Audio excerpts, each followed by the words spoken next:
All right, so let's simplify this expression. Okay, now when you are given a raised to m plus 2 is the same as a raised to m times a raised to. So we have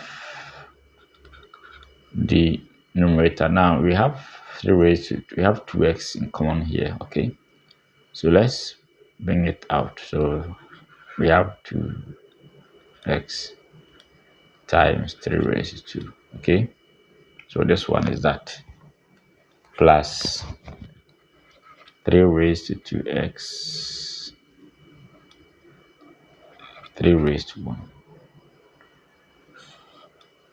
So the now one, the denominator, have this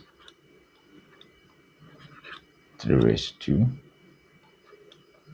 3 raised to x 3 raised to 1. Now look at the numerator.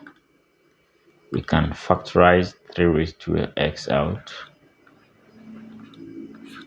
So this side will be 3 squared plus 3 raised to 1. In the denominator, we have this and that. Okay, so 3 raised to x. So we have 3 squared minus 3 raised to 1.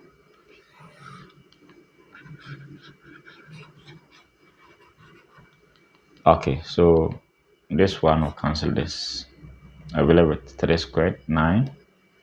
So we have 3 squared plus 3 to the power 1 3. 3 squared minus 3 to the power 1 3. 9 plus 3. 9 minus 3.